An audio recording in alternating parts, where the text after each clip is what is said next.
Recentemente temos respondido várias perguntas dos pacientes a respeito do isolamento. As pessoas estão cansadas do isolamento. Elas chegam e perguntam: doutor, até quando eu preciso ficar isolado?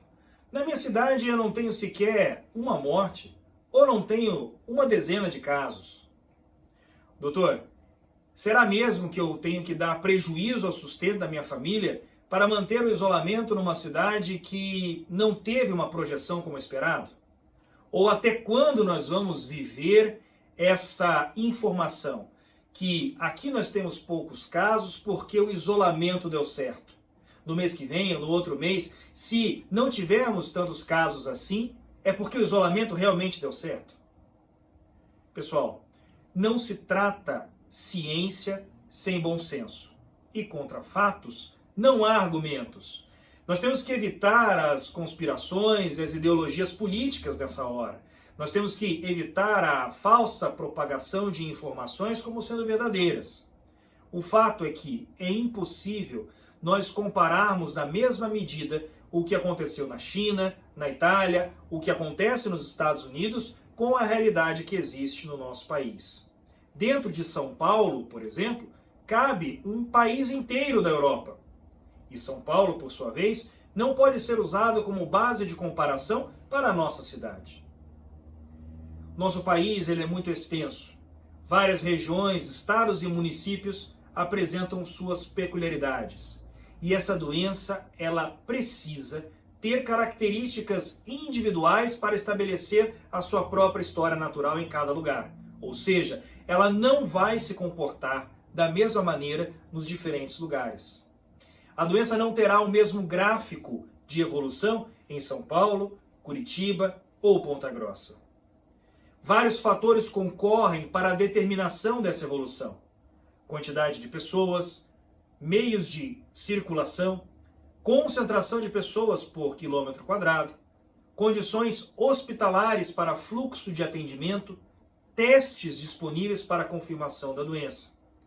Tudo isso forma o arcabouço de informações necessárias para responder a essa possível pergunta.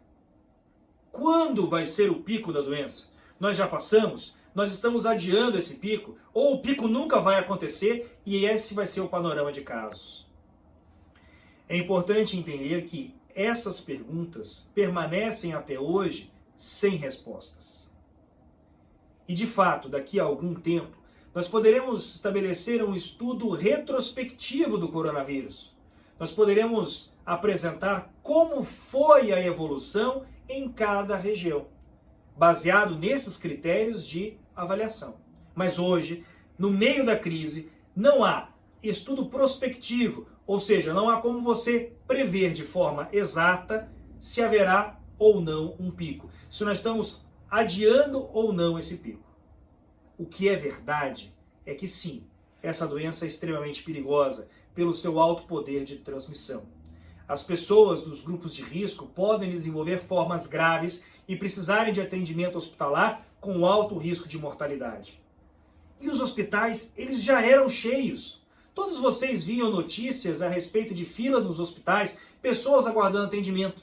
Essas doenças e esses pacientes continuam acontecendo. Então ela é grave por isso. Ela é grave porque mesmo uma pequena quantidade de pessoas que venha a desenvolver as formas graves, seria como somar esta quantidade de indivíduos a um sistema que já está caótico. E essa é a nossa intenção.